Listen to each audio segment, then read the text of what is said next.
Welcome to the Career Change Diaries podcast with me, Alice Stapleton. And today I'm delighted to be speaking to Philippa Dunn. Hi, Philippa. How are you? Hi, I'm good, thank you. Nice to be here, Alice. Oh, well, thank you for joining us. So, Philippa began her career with a brief stint as a press officer before building a career in fundraising and philanthropy for cultural and environmental charities. And then, having gone freelance in 2020, she is now a creative strategist for a range of third sector clients. And she's also a writer and has just completed her first novel. So congratulations on that. That must have Thank you been very much. quite a Big challenge. moment. Yes. Yep. And she also runs a small holiday cottage business too. So no 2 days are ever the same, which I guess is what you're always going for, right? It is, yes, definitely.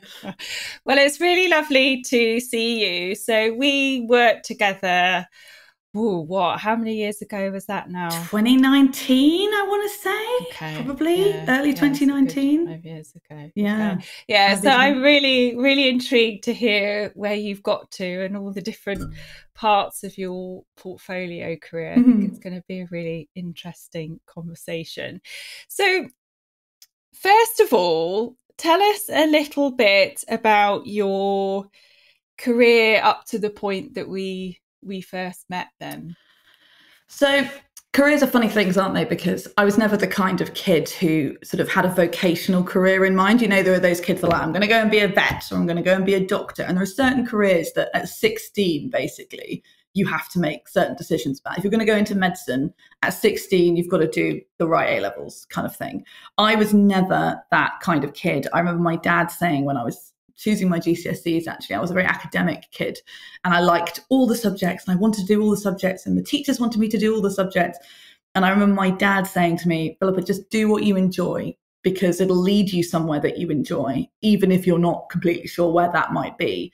And so I chose my GCSEs and I went on and did A levels I really enjoyed. I went on to do a degree I really loved, which was in English literature, with that advice ringing in my ears. And I think that advice has been pretty much the sort of guiding light of my entire career from that point. So at university, I did English literature. I was a real theatre kid. I had a theatre company. I acted in plays. I particularly directed and produced plays. And when I graduated in 2008. The economy had just collapsed. Lots of friends' graduate jobs had just disappeared into the ether. I had never been a kind of graduate job person. I used to watch the PwC and Ernst & Young and, you know, Procter & Gamble people that would stand on the streets of my university town attempting to tempt us with jelly beans and things. And I'd think, oh, I'm not working for the man. So I was never that person anyway. But loads of my friends, I remember this, their graduate jobs were just sort of decimated overnight. Lots of people went on to do masters because there was just sort of great fear about whether or not anybody could get a job. And I decided to run to be one of the 4 student presidents of my university because it was paid. It paid £16,000 a year, a stipend. And I loved my university. I was very, very passionate about that. So I ran in this election. I mean, I used to say I wasn't political. I'm very political now. And that was the first moment that I realized I probably was, as a friend said, Philippa, you are running in an election, you know. And I was like, no. It's a job interview. It's just that 3,000 people are interviewing me and the job interview lasts a week and we're calling it like a campaign. So anyway, I won that and I became one of these 4 student presidents. And that sort of set my career path, I'd say, for the next 15 years. I ran on a very cultural manifesto. And I set up an arts festival in that year that I was student president. It became the second largest arts festival in Scotland after the Fringe in its first year. I had to raise an awful lot of money. It generated an awful lot of press attention, partly because we had a couple of quite controversial plays premiere. It was a very exciting time. And as part of the team I was working in, I also raised an awful lot of money for the university and for the renovation of the Students' Union, that kind of thing. When that job finished, the the economy was still in absolute tatters. I had no idea what I really wanted to do. I was still in love with a boy in the year below me, so I didn't really want to go anywhere. And I was offered 2 jobs. I was offered one in the press office of the university and one in the development office, or the fundraising office of the university, because of the success I'd had with that festival. And the development office at the time, I remember feeling, was in a little bit of chaos. So I chose the press office, and I had a fixed term 6-month contract. And I loved it. I absolutely loved that job. It was paid really well. I wouldn't earn that same money that I earned in that 6 months for another 5 years after that, which was interesting. Yeah. But I was, by the time that 6 months was up, the boy wasn't around anymore, and my friends had all moved to London, and things had settled a bit after that financial crash. So I moved to London with a suitcase and £1,000 saved, and I looked for an internship in the arts, and I wanted to work in the arts. Lots of experience gained. Although back then, all arts internships were unpaid back then, very sadly. So I did have to I had £1,000, and I had 6 weeks, and I had to find a paying job within 6 weeks. So I found a part-time internship at a theatre, and then I found a part-time paid job in fundraising at a gallery, and that was interesting. That was kind of, I was looking in for jobs in press, marketing, fundraising, because they are all really interconnected skill sets. And the one I happened to get that paid first was a development job. I think if it had been a press job or a marketing job, I would have ended up in press or marketing. As it happened, the randomness of that application being the one that first said yes, and me really needing money because my savings were running out, and I used up 4 of my 6 weeks in London that I could afford, I said yes. And I do think that careers so often, particularly in our 20s, are a bit like that. The circumstances. We're defined by circumstance and a degree of luck and a degree of chance. The things that were in my control were things like, I'm a literature kid, I'm a theatre kid, I'm a cultural kid. But other than that, I ended up in fundraising for that reason. And I quite enjoyed it. I was really good at it. I was very good at telling stories. I've always been a storyteller. I was very good at being persuasive. I was very good at constructing, strategic campaigns to secure funds. And I was passionate about arts and culture. So I quite quickly kind of went through a series of early jobs in that sector, progressing when I grew out of the jobs, basically, and sort of rising up the rungs of the career ladder. So I worked for a variety of cultural organisations, and then I got my first head of department job I was 20, in my late 20s, 26, 27 probably, and did a really tough job for 3 years at a small arts charity. It was small, it was growing, it had quite a lot of sort of senior leadership issues. I learned so much in that job, and it was really, really difficult. But that job was the one that got me headhunted for what became my last major employed role. And I became the first head of philanthropy and then eventually acting director of development at a major environmental charity, actually. And I was with them through a period of enormous international growth and development, on a really dynamic senior leadership team, dealing with very large sums of money, very, very enormous impact, and building a really influential and significant portfolio of funders. And that was the end of that phase of my career. And then I met you. Yeah, well, I was going to say, that all sounds great. It sounds like you were enjoying it, really thriving. It sounds like somebody's dream career, doesn't it? In a way. But, yeah. So what brought you to me then? Well, I think so. That element of randomness that I talked about, I remember very vividly there being a day when I had just raised, I think it was something like 250 grand, right? And look at my face as I say that. I'm like, cool, whatever. That's an enormous sum of money. For anybody working in development, a 250 grand day, regardless of where you work, regardless of the scale of charity, that's a good day. And I remember this email landing, really nice donor. He was a brand new donor. I'd been out to Dublin to meet him on the way back from New York because I'd been setting up a New York office and all this kind of thing. And it was the end of the day, and it was only me and the finance director left in. And the finance director was and remains an extremely good friend of mine. And he was like, "Philippa, are you still working? What's going on?" I was like, "Oh, I just got 250 grand. I'll forward you the email." And he looked at me and was like, "Yeah, you're not supposed to look or feel like that, given what's just landed in your inbox." And I was like, "Oh, yeah." I had just become really bored, actually, and quite disillusioned with that role.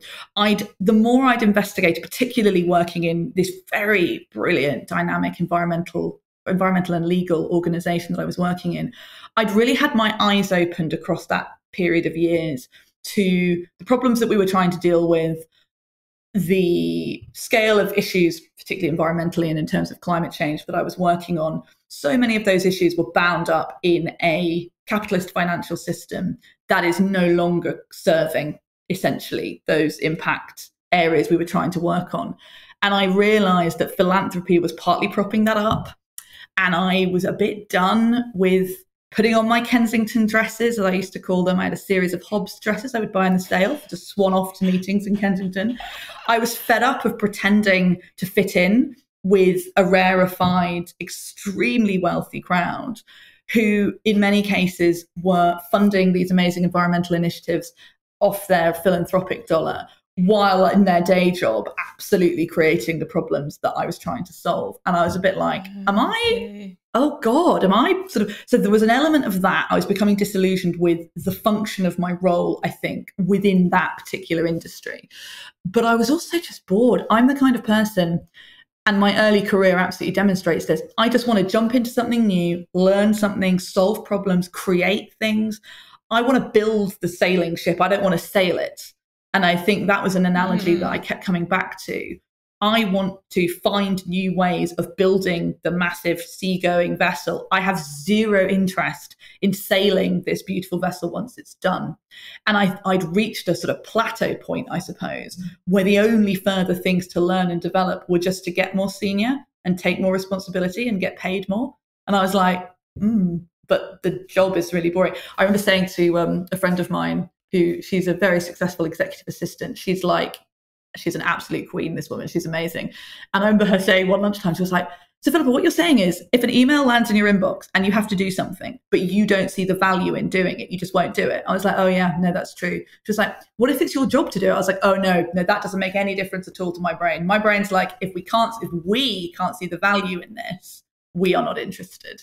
And I had got to the point where so much of my job, because it was easy, because I've been doing it for years, because I was a bit disillusioned with it, because 250 grand that I'd raised made no emotional difference to me whatsoever. That was just another Wednesday. Yeah, I was like, we need to change something. That was a bit of a sign there.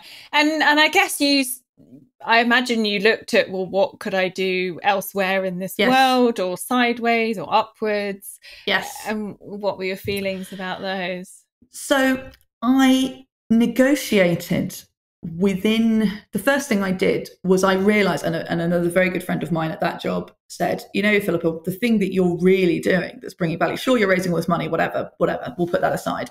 The other thing that you're really doing is that on this senior management team that we have, you are knitting together the cracks." And I realized in that moment, we were going through a very significant period of growth and change and development. It was exciting, but it was rocky.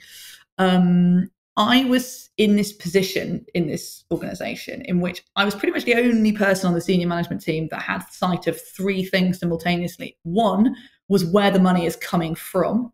Number two was where it's being spent. And that was obviously the responsibility of the finance director, but I worked very closely with him. And thirdly, the impact that money is generating, which was the responsibility of the director of programs, who I worked really closely with. And I realized that for a charity, the intersection of those three things are its strategy. Where's the money coming from? What are we spending on? And what impact are we making with it? And so I realized that was the place that was most exciting to me. How do we take this really rapidly growing, incredibly impactful charity and make it as strategic as and impactful as we possibly can? So because I'd been there for such a long time, I had such good internal relationships, and my job as a fundraiser was all about relationship management. I'm a very good relationship manager, I guess. I negotiated myself a part-time sideways move into a newly created role that I worked with the organization to create, which was a kind of central strategy role, and was part of a little tiny brand new team that worked on coordinating all the strategic and annual planning and strategic planning projects for this charity. It was 3 days a week. And what was the objective there for you? So it was to get more experience, concretely have experience in the only area that was still exciting me at the time. So, yeah. In my role, I was really enjoying being part of that senior management team and pushing this charity forward. I wasn't very interested in raising money anymore. And I'm the kind of person that when I'm not interested in something, I stop being as good at it. I need to feel excited about something, to give my best. So that was the thing I was still excited about. And I knew I was also good at. I also loved that organization. I had lots of friends there. I was very passionate about the mission. I wasn't ready to leave that organization, but I was very ready to leave that job. And I think I recognized that I had so much internal currency, being a long-term member of staff, having loads of great internal relationships, that I could effect that kind of change. And I think I met you at that time. I was effecting that change, basically, in the process of effecting that change. And I think for many people that are going, oh, God, I just don't think I'm doing the right thing, that first step of going, well, how do I do something else? I guess that was my answer to it, was I'll keep a lot of those structures the same. I'll change the focus of my job, so I'm building a different skill set and pursuing, again, my dad's advice. I'm pushing towards that thing I'm enjoying. But I'm also going to, go part-time. I will take a bit of the financial hit of going part-time. I will give myself some time to explore what it is I might really want from my life and my career, which is where you came in. Ta-da! Enter Alice. Yes, so enter centre stage. Okay, so you put all that into place so that you had a bit more mental space, by the sound of it, a bit more time to really explore what you really wanted to do. I mean, you're feeling a bit confused about that at that particular time? You just wanted somebody to work through it with? Or it's a really overwhelming thing, I think, when you know that you're not very happy with what you are doing, and you are aware that there are so many. I mean, this is certainly my experience. I was really aware that there were so many things I could do and that I could have done. There were so many paths not traveled across my 20s and early 30s. And there were so many skill sets that I had that were applicable to so many different things that I was like, well, where the hell do you start? Like, if I'm not falling into something by sequences of circumstance and chance, which is how the first career came about, then how on earth am I supposed to decide? So that felt very overwhelming. And I think that there was also an element. I've been quite successful. Like, I had one of those jobs that my parents could say, oh, yes, well, our daughter does this, oh, gosh, that sounds exciting. Or friends that knew that I'd scaled that career ladder. I mean, it's a metaphor that's there for a reason. They are literal rungs. And society says, hey, climb those rungs, get a bigger job title and a bigger pay package, and you are good. Like, that's what society wants you to do. And I had been climbing those rungs, and I'd had all that social validation, essentially. When I social, I don't mean like my friends, I mean society as a whole says this is good.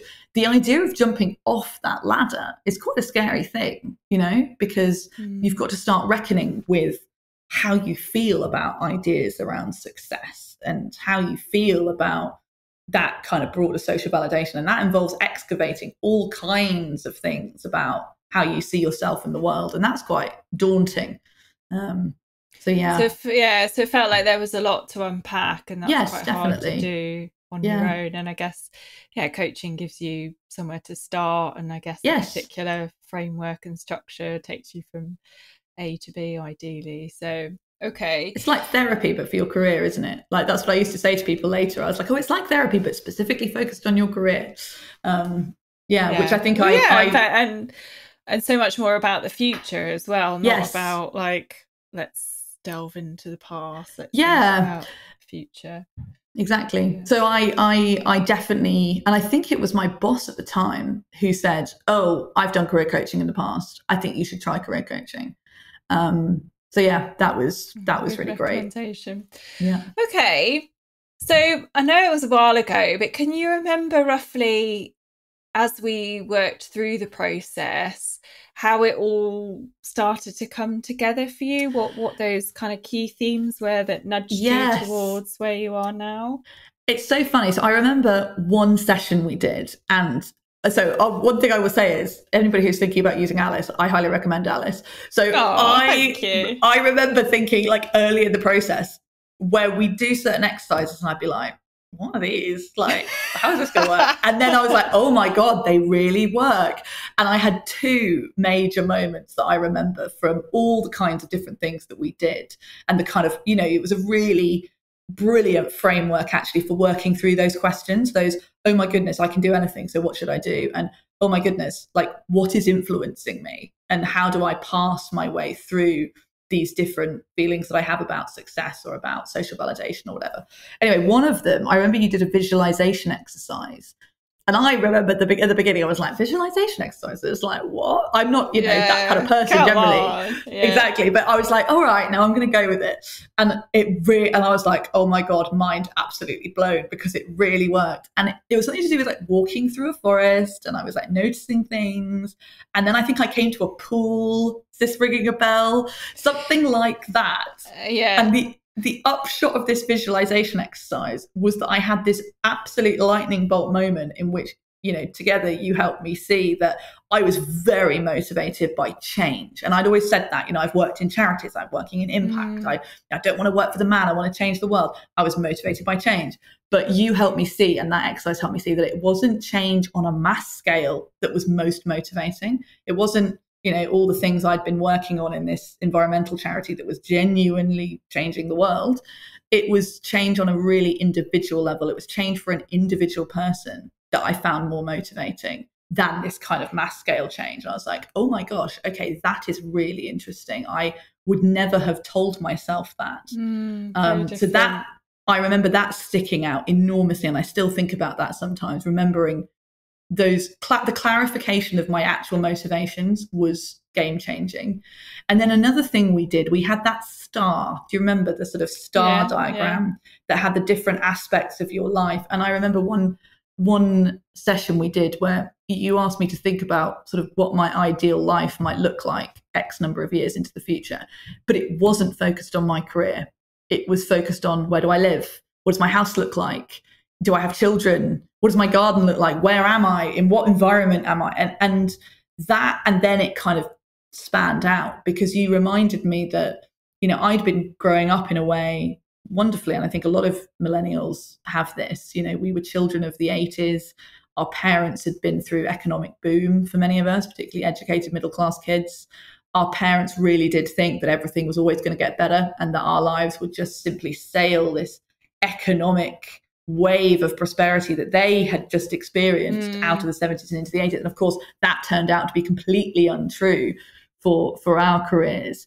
And I think that, you know, I had never thought about the idea. I'd always been focused on a fulfilling career. I must be doing something that is fulfilling for me, because economic prosperity will follow if you're good at what you do, because that was very much the kind of 80s vibe. I'd never sat down and thought, hang on, I do have to think about money. I do have to think about lifestyle. It is okay to think about money and think about lifestyle when I'm thinking about my career. And that really stuck with me too, that your career isn't independent from the rest of your life.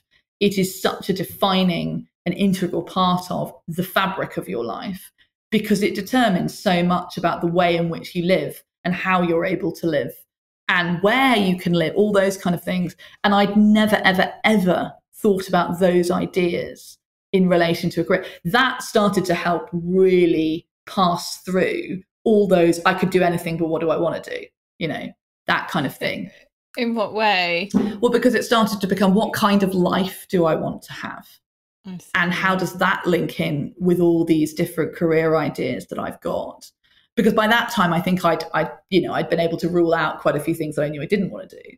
And I was kind of playing with the idea of lots of different things I did want to do. And then I remember thinking to myself, okay, so we're motivated by individual change. We're motivated by making a change in an individual or a series of individuals or whatever. Like, that's more motivating to us than mass global change. And we are allowed to think about the kind of life that we want to. So what kinds of careers are going to serve the kind of life that I want to live. And what was that life then? What was the life that you wanted? I remember thinking that I still think about this sometimes, because it was one of those visualization exercises that surprised me. I was like, oh, I'm in a Georgian rectory with quite a nice garden. I don't live in London, Alice. What's going on? And I realized it was like a life of considerable balance, in which that there wasn't high pressure all the time, but there were exciting and interesting things that I was motivated to do, self-motivated to do, that I probably at some point wouldn't live in London anymore, because I wouldn't need to be near the high-paying jobs. I could live in London for however long it was that place was exciting and motivating to me. And then maybe I'd be living in a landscape more closely related to the one of my childhood. I realized I was writing books. I think that was a really interesting thing, that I wasn't going to an office. I was having breakfast at 10. This is when I tend to have breakfast, actually, between 9 and 10. I was having breakfast at 10. The sun was up. The birds were singing. If I had children, they weren't there. Presumably they were at school, or they didn't exist. It wasn't very focused on that. But I remember that thinking, I'm not going to an office. I am not beholden to anybody today. I am going to go and do the things that motivate me today. And did that feel quite foreign at that point? Yes, then I get the sense that was like nowhere on your radar. Absolutely not, because it was scary, that sort of thing as well, and also because I'd been the academic type A good girl, right? I did what society wanted me to do, and that was go and have I'd rejected this idea of the corporate career. Actually, I found myself in a charity version of that corporate career, right? Go to the office, stay there every day, work really hard, work long hours, put in all that extra time. I just wasn't getting paid the same as I would have been in, Ernst & Young. But the environment wasn't that dissimilar, actually.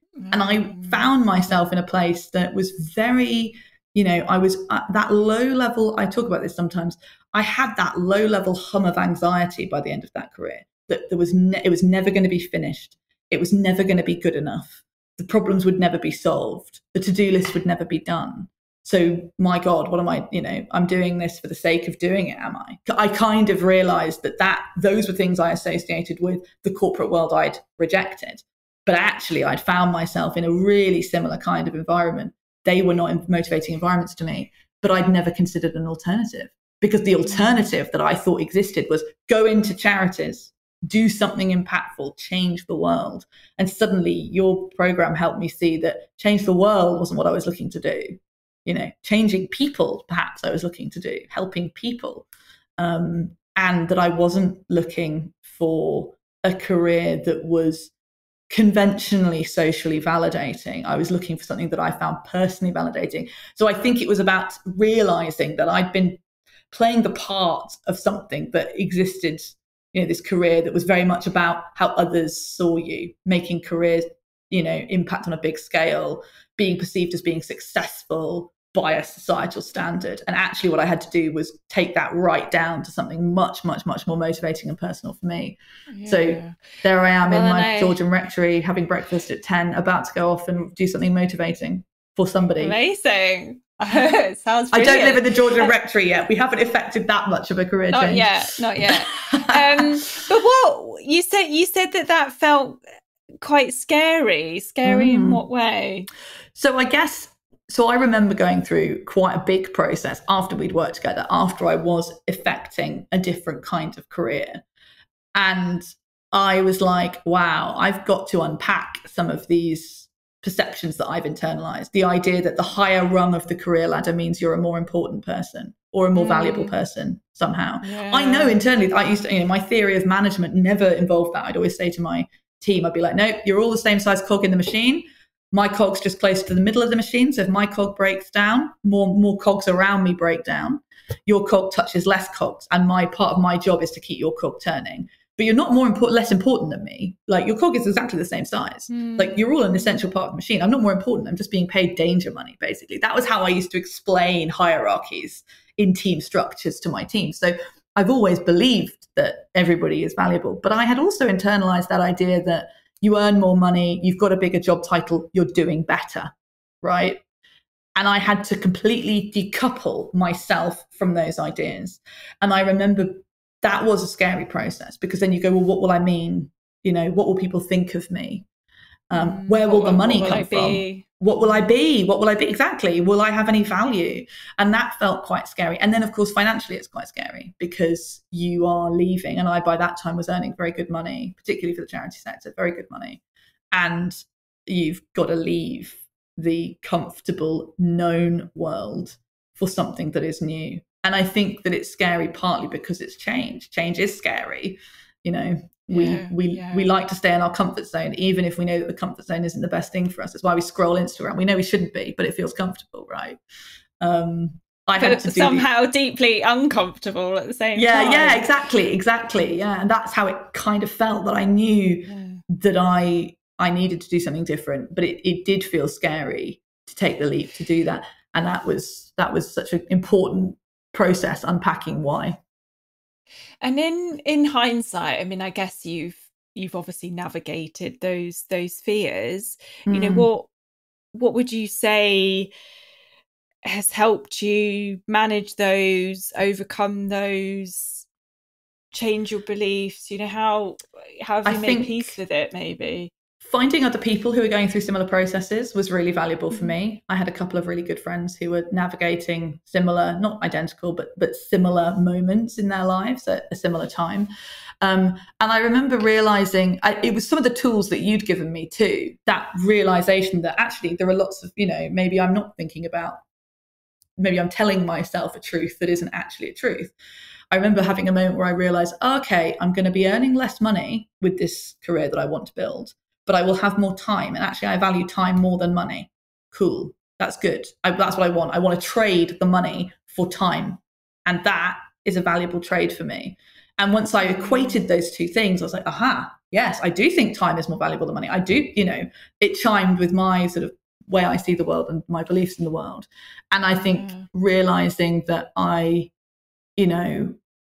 was, as I was affecting this change, and, you know, career change doesn't happen like that for everybody. For me, it's been a gradual, iterative process. The more iterations I kind of made, the happier I was becoming. I remember my husband saying, my God, you know, let's never go back to you working in an office. We're both so much happier now. Not just me, him too, because I was so much happier. Well, and it impacts your whole inner circle, doesn't it? Yeah, you know, you think it's just your job, but it's not. It's your relationship, it's your existence, it's totally your everyday.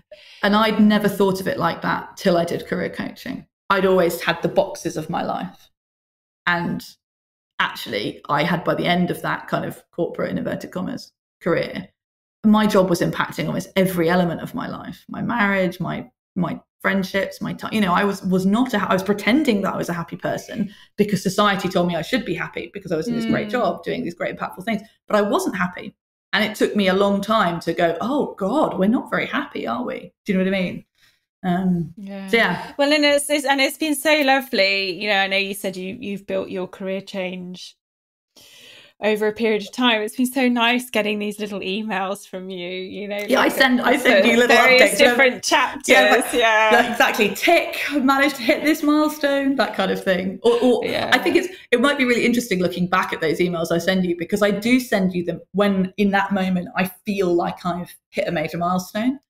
And I bet you anything that if I was to look at those emails and put them in order, I wouldn't necessarily cast those things as major milestones in retrospect. But they were in the moment, they were at the time.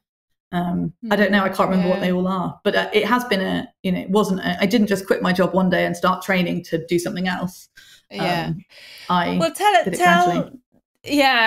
us about that first step then, I suppose. So I guess you're part-time in that new strategy role. Yeah. Can you remember what your next step from there was that started you off on your journey? So I did that for a year, and I did a big project. We did a 10-year strategy. We overhauled the annual planning process. Great, 2 big ticks. And I had begun to realize then that I did need to leave that organization, that I'd been there for, by that time, like 7 years, that I did need to, you know, the part-time thing was really working for me. I was enjoying that kind of strategy thing, but I needed to make a bit more of a clean break into something new. And And then I got a call from, interestingly, the same headhunter who had placed me in that organization so many years before, saying, hey, Philippa, I want to talk to you about something. Like, this is not a standard role. This is a very different kind of client. They need a very different kind of thing. Can you have a chat with me? So I did, and it was an amazing cultural client, absolutely fantastic. And they thought they needed a director of development, which had been my kind of previous career. And the headhunter, who I'm still very good friends with, actually, he's brilliant at his job. He was like, they think they need this, but I know that they don't need this. Like, can you interview with them? Can you, partly because I think you'd be a really good fit for them, but also partly because I'd like you actually to check them out. Like, let's sort of figure out what's going on here. So I did, and I very quickly realized that, sure, they might eventually need a director of development, but what they actually needed was a reset of their creative strategy. They needed their organizational strategy, their creative strategy to come in line. They needed to lay the foundations for really solid income generation. They needed a strategist, not really a director of development. And so, which is and what I loved, and that was what you were enjoying. I suddenly had the perfect skill set for what they needed. And I was really excited about the idea of working with an artist and a creative organization of that caliber. It was also really near my house for lifestyle reasons, where I was like, oh, nice. Mm-hmm. Anyway, so I was like, yeah, sure, I'll interview with them. I did 2 interviews with them and realized that I really wanted to work with them. So I laid out my own terms. I was like, I'm not going to do this job you think that you need.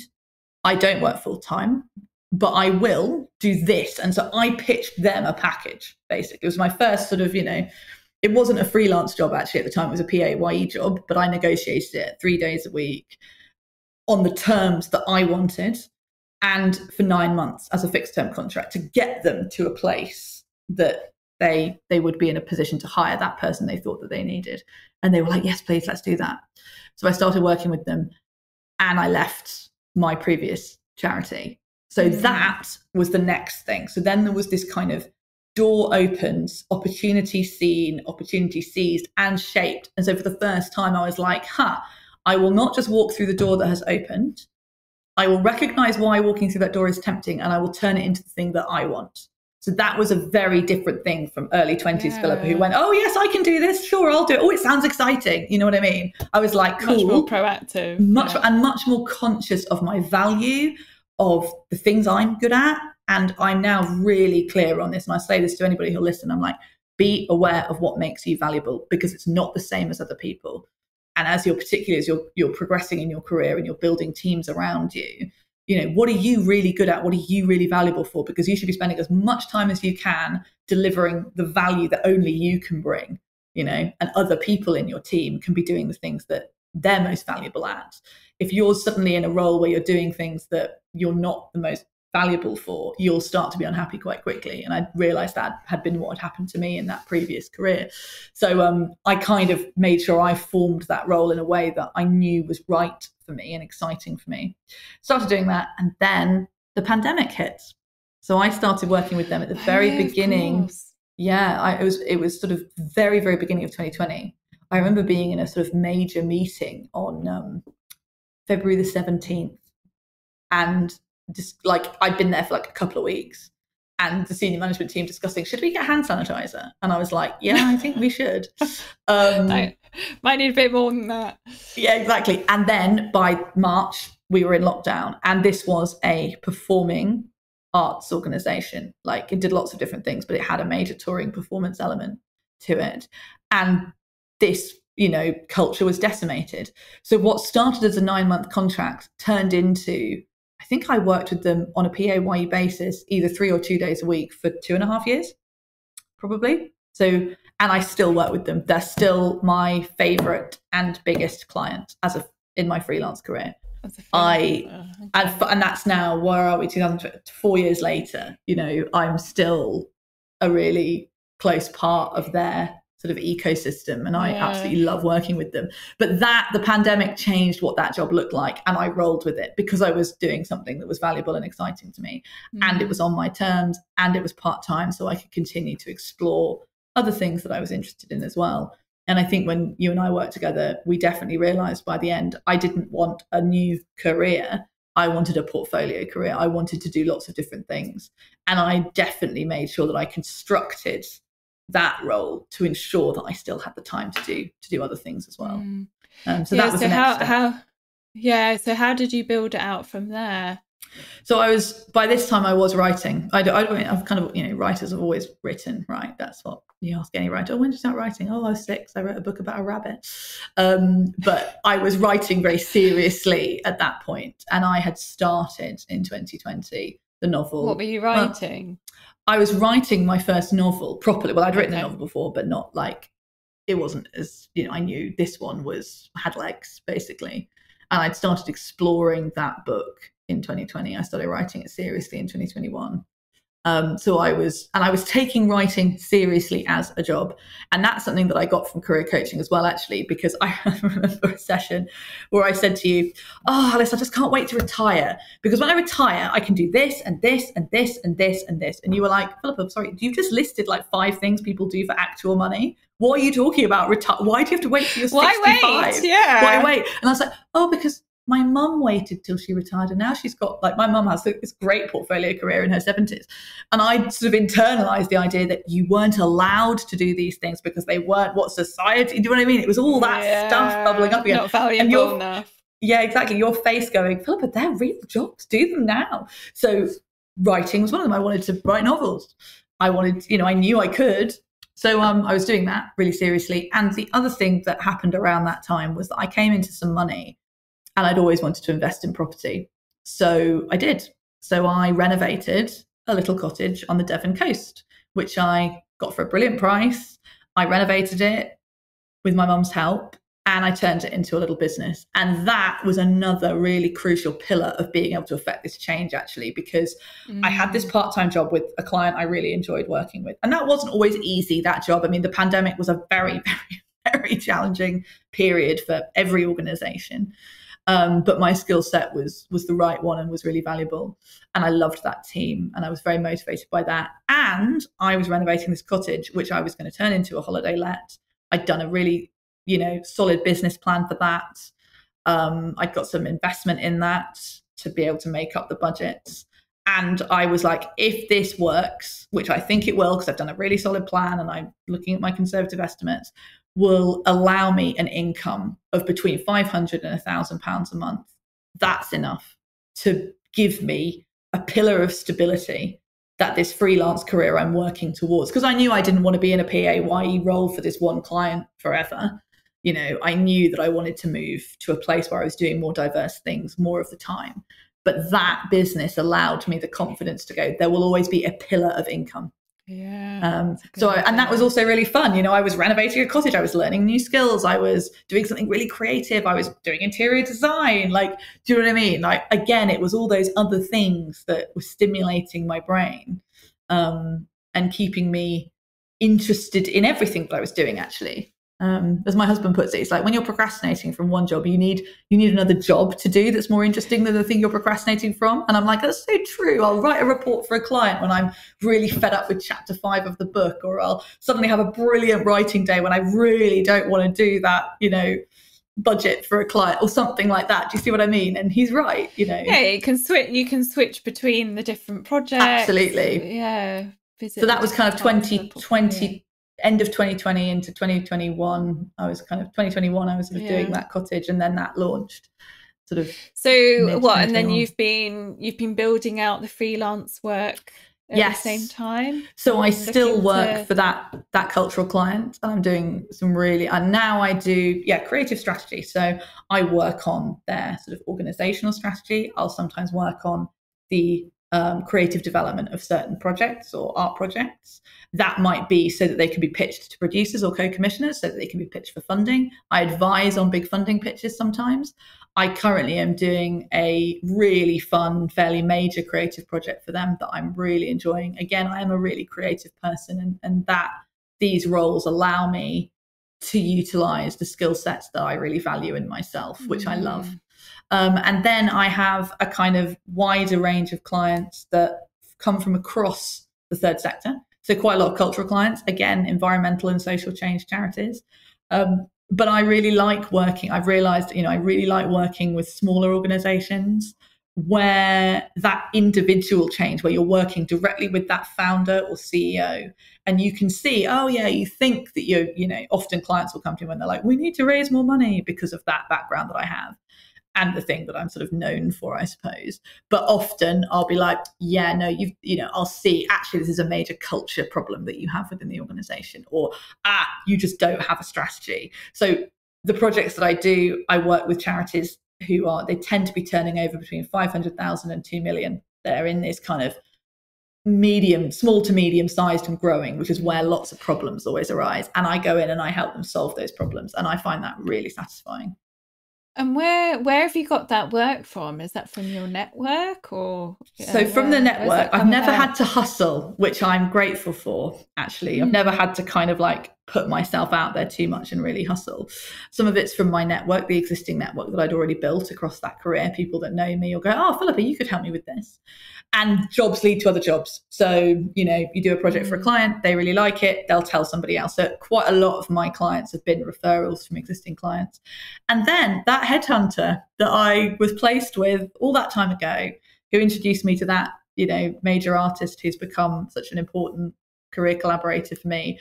I worked with him. I built out a service for his organization. So he focuses on third sector recruitment, predominantly in fundraising roles, but also in wider leadership and other roles. And he is a very strategic person, and he'd recognize, a bit like he did when he called me and said, hey, can you help with this thing?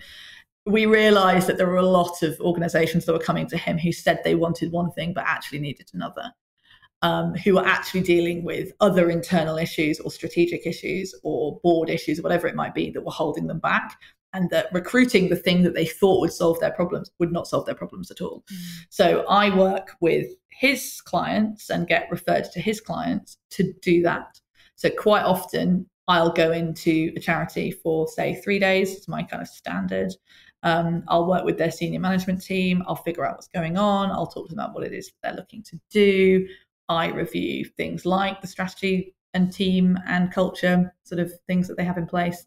And I will come up with a set of recommendations that will, on one hand, support them in recruiting the staff or the resources that they need. Very often that might be, you don't need the resources you think you need this other thing. Sometimes that will be, I will develop strategies with them. Sometimes it will be, I will review and adapt strategies. Sometimes it ends up being a bit of CEO coaching. So those projects are always really, really different. And again, that's a nice little pipeline. So I've got a couple of like pipelines, I suppose. And then I allow these things to organically develop. And it's partly because I don't want to be out there hustling, because I've got books to write and I've got holiday cottages to run and I've got other things to do. It's only one pillar of what I do. It also strikes me what you said earlier. You're building the ship. But then you're like, okay. Exactly. And then I go, bye. I'm out of here. Yeah. Exactly. Good luck. Exactly.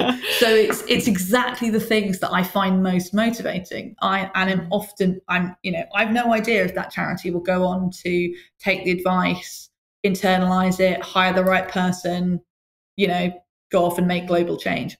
Doesn't matter. That's on them. What I've done is I've helped a team figure out what they need, or I've helped a CEO go, oh my gosh, it's really unlocked for me. Again, it's that personal change that I get to work with individual people. And like you say, I help build the ship or develop the blueprints for the ship in that kind of case. And it also strikes me that people are now seeking you out because you are so clear and so strong in terms of your USP and, as you say, your value, what am I valuable for? Yeah, exactly. So now the recruiter, and I guess through word of mouth, people are like, oh, okay, you need Philippa. And there aren't people that really do what I do. And I often will say, clients that I work with, they can't afford me. They couldn't afford to pay me to come into their organization and be their director. In a full-time role, you mean? In a full-time role. They couldn't afford me. They wouldn't have the budget, particularly in the third sector. What they can afford is 4 days of my time. And they can afford all of that concentrated experience, energy, insight that they don't actually need a me full time. They only need me to do that first bit to help steer the ship or help to set the new course or to help build the strategy. And then they can be empowered to take that on themselves. So I don't think there are very many people that offer that. I mean, there aren't really in that sector. Well, so I'm clear about that. You've identified that gap, I guess, and filling it very well. So and tell me about the plans for the writing then. So you finished the book? I finished the first book, and I have just got an agent. That was my last. That's why we're here, actually, because I emailed you being like, Alice, I got an agent. Yay! So that's like a big deal in publishing. For people that publishing is publishing is a whole world. If people know about publishing, they know. But if they don't, they're like, oh, so when's your book going to be published? You're like, no, that's not how it works.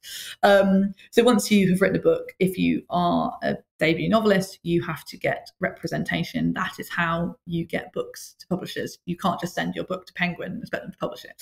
And getting an agent is a really tough process. It's a very competitive process. A lot of people write books. It's also hard to write a book. It's hard to write, even harder to write a good one. So getting an agent, in what way? Well, there's a huge amount of craft skill that you need to write a good book. Like it is a very much a skill that you need to hone and practice. If you were to, so I do have a friend actually inspired by the fact that I'd written a book. She'd always wanted to write a book. She's like, Philippa, I wrote a page of the book and it's terrible. And I was like, oh, I bet it's not that bad. She's like, no, it is. It's just all exposition. I didn't know how to get into a scene. I'm like, oh, wow. Okay, we'll go to the beginning. We'll go. I was like, right, here you go. Do this writing exercise. You'll be in. It'll be fine. So there is a degree of craft that you need to hone. Did you do a course? Did you some sort of course? You just have I studied English literature. Skill. I think I've always had a degree of those skills. Yeah, I've written plays, screenplays, fiction, wrote a lot of plays at university. I've always been a storyteller. That's why I was a good fundraiser, because I knew exactly how to tell the story. I could find the elements of the story that would make it most compelling for that specific audience. I used to feel like I'd lead these donors through my conversational woodland to the exact tree I wanted them to look at and the exact apple that I wanted them to pick. I had the ability to do that. And I think some of those skills, storytelling skills, whichever medium, you are using, have a degree of similarity. So I think I did have a degree of kind of innate storytelling skill, but also there's a lot of discipline. It's hard. It's really, really, really hard to keep going. And when you're dealing with, 100,000, for my book, 89,000 words, and many more words than that written, because there's a lot that you cut, having the ability to keep going is really difficult. You have to have discipline and commitment. And that was a really good thing for me. I'm not always the most disciplined person. So I think... So how did you manage that? Because I really loved doing it and I believed in it. And I knew that I had something. I didn't know it was going to be published, but I knew it was worthwhile. And also because I guess I'd also said it was what I was going to do, actually. I'd carved the time out. I told people. I was held accountable. I have a whole writing community. I'm part of critique circles. I even run a critique circle now. I had, other people who were expecting chapters from me every 4 weeks or whatever it might be. So you can't do it alone. And so I spent a lot of time building that writing community. I did do a kind of creative writing course during COVID, but I knew everything it taught me already. Do you know what I mean? Nothing in the modules actually was new. But I did get to meet various different best-selling authors in my genre and actual real writers who were able to do tutorials with me and sort of said, no, you've got something here, keep going. That was really important. Having the encouragement from people I really admired and the validation that I was on the right track, that was super important when I was sort of a third of the way through the draft. But yeah, so that was a great thing. Do you then have to send that to an agent? Do you have to pitch yourself? You have to pitch yourself. There's a really specific format. You have to write a query, it's called in the industry. That query has to fit a certain sort of industry norm. You pitch your book into this agent. You send them the first 3 chapters and a synopsis generally. And if they like it, they'll ask to read the whole thing. And I was very fortunate that my book, when I sent it out, I mean, I was fully prepared for it to not go anywhere. Like, I'll be honest, deep down, I was like, this is good enough to get an agent, I think. But it's a very subjective industry, you know. It's no guarantee. Yeah. And of course, there are absolutely loads of people out there who are writing good books. So who knows? But I was very fortunate to generate quite a bit of interest in that book quite quickly. So yeah, I got How did you know who to send it to? Just a lot of research. Lots of research, and being part of these writing communities. So, you know, I have plenty of writing friends now. I have in-person critique groups where we meet up and share work with each other, critique work with each other, push each other on. I'm part of a couple of online communities, and those communities are amazing places to learn about the actual process. Publishing is very opaque, actually. Like, it feels obvious to me now because I'm kind of on the inside of it. But actually, it's a very, very opaque industry. I learned so much over this period that we're discussing, this career change period, immersing myself, because I was treating it like a job, because you'd given me permission to treat these things like a job, because being an author is a job. It's not a job that makes very much money, and it's not a job that everybody gets to do, and it's a very competitive job, but it is a job.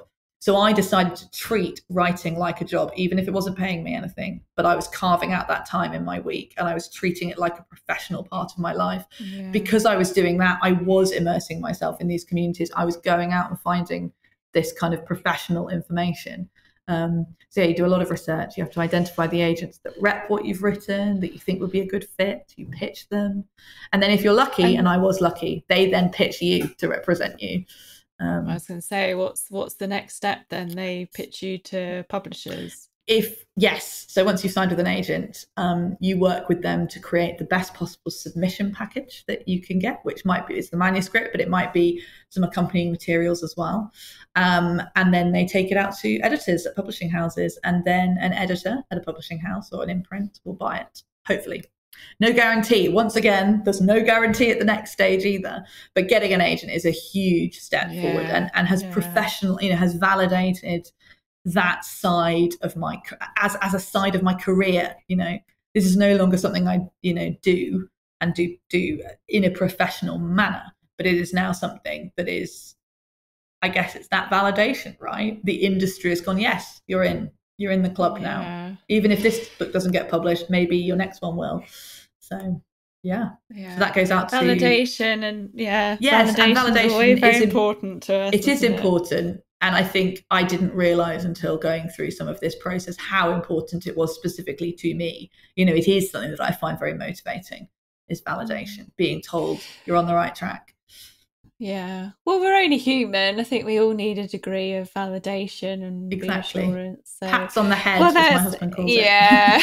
Well, and I guess that's what, we try and learn to pat ourselves on the back, but sometimes you need a bit of external. If Taylor Swift still needs it, there's a line she says in her in the Netflix documentary, what's it called, Miss Americana or something.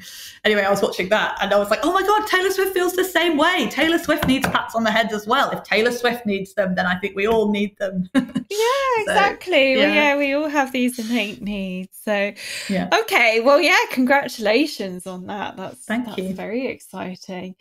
Okay, and I guess that brings us up to the present day by the sounds of it. So having reflected back on all of that,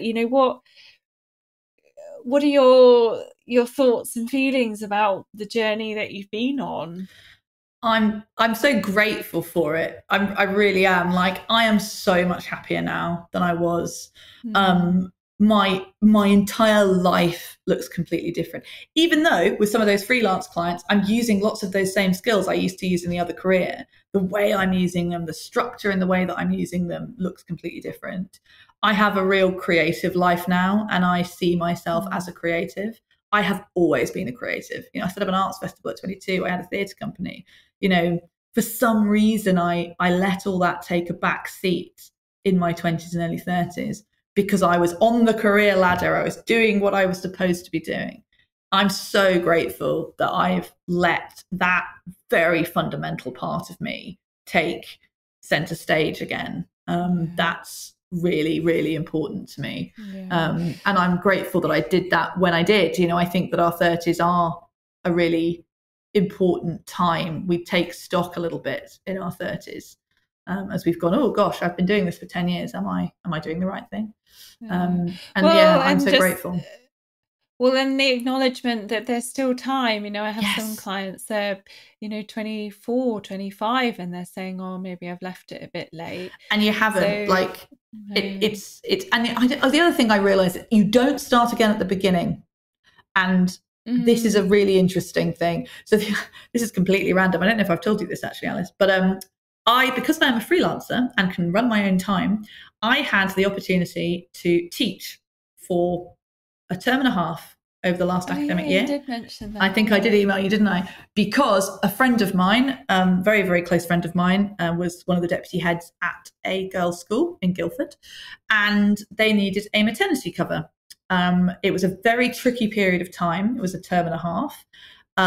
The supply agencies had not turned up anyone, and she, knowing me so well, recognized that I had the skill sets that she needed. I was running, developing and delivering workshops a lot for my client base, which is like lessons, but for grown-ups. I had excellent subject knowledge. I was very immersed in the literature, the texts, the plays that they were studying. And I had the time. I could say yes. You know, I was freelance. I could decide to do that if I wanted. And I did say yes, because I'd always harbored, as you remember from our sessions, a secret fantasy about being an English teacher. I loved it. I absolutely loved it, more than almost anything else I've done that I've been paid to do, almost, except for sort of the writing stuff. And I realized that even though I was brand new to it, even though I'd never taught before, I taught creative writing to adults, but, you know, I'd never taught teenagers before. I was not starting from the beginning. I came with all skills that I have developed over the last 15 years. I came with a huge amount of professional gravitas and understanding about myself, and that understanding of my value. I can walk into a room and command a room. Like, actually, that is a massively important skill in teaching. I didn't learn that in a PGCE. I learned that in the workplace, across a 15-year career. I know exactly how to engage a room, how to tell, how to shift. If a workshop isn't going quite the way you want, if your crowd isn't quite getting it in the way, I know exactly how to, in a heartbeat, make thousands of tiny decisions in real time to deliver something fantastic. That's teaching. That's a lesson. I did not start from the beginning. And, you know, I didn't tell anybody that I had never taught in a secondary school before. I spoke about my experience being primarily teaching adults creative writing, because that's just something I, you know, do on the side of my writing career. It's just all transferable skills. Exactly. And yeah, so I think you don't start from the beginning. If I have the opportunity to part-time teach again, I will leap at it, I think. And again, I don't see that as different from the rest of the portfolio of my career, because it's using the same skills. It's something I enjoy. It's something I find valuable. And you don't start from the beginning, because all of those skills and experience you bring with you, you know, you're no longer, even if you change career at 25, you're still not 21 fresh out of university. You have 4 years of experience working with people, navigating relationship building, understanding team structures, all of those kinds of things. And those things you take with you wherever you go, even into totally different environments. Well, as you say, it's carving out that confident story, isn't it? Yeah. And selling those transferable skills, and understanding where they are and what they are, and how they serve you, I suppose. Yeah. Okay. Well, thank you very much, Philippa. You're welcome. Absolutely fascinating. And any last pearls of wisdom or advice to career changers out there listening? I suppose maybe the only other potential career changes. Number one, do it, embrace it. It'll be great. Number two, I think don't expect it to happen all at once.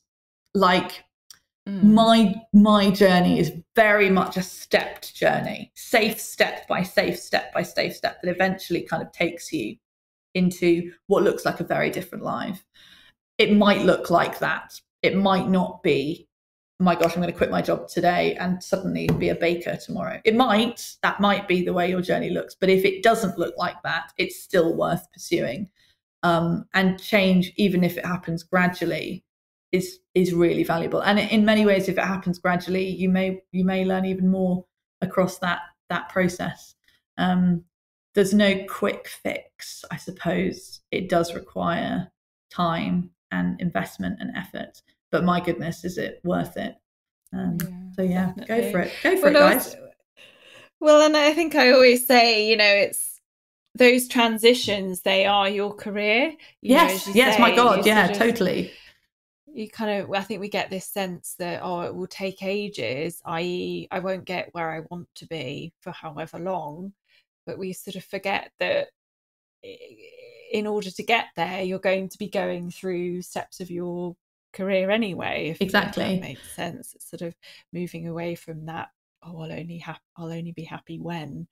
Yes. Oh gosh, totally. The I'll only be happy when. Yeah, that's a complete fallacy. The I'll only be happy when. It's the what can I do to be happy now? I think enjoy the process. It's a far better question. Okay, all right. And you said to me that if people want to just chat to you about your journey and that sort of thing, they can, if they get in touch with me, I'll pass on your email address. Yes. You are on LinkedIn, but not very I am on LinkedIn. You can find me on LinkedIn, but I don't use it very often. So if you send me a message, I'll eventually read it. But email Alice first. That would be better. Yes, definitely. And if you want to hear a bit more about the program that Philippa worked through, then check out my website. It's alicestapleton.com. And I'm on Instagram and everything else that possibly exists. So yeah, give me a shout as well. But thank you again, Philippa. It's been so lovely to thank you for having me. And I look forward to reading your book when it's published. I'll keep you posted. Sadly, publishing is a very slow business, so it'll be a while yet. But I can imagine. Yeah. I'll keep you posted. I'll send you another little email. Yeah, definitely. Well, and maybe a little stay in your Devon cottage. Well, yes, exactly. Amazing. Yes. Yes, maybe I should do a plug for that. It's called Studio Cottage. Studio Cottage Devon. www. The what? How many W's? www.studiocottagedevon.co.uk. It's by the sea. 2 bedrooms. Very nice. Amazing. Okay, well, thanks again. And I will wait your next email update with anticipation. So brilliant. All right then. Thank you, Philippa. Speak to you soon. Thanks, Alice. Bye. Thanks. Bye. Bye.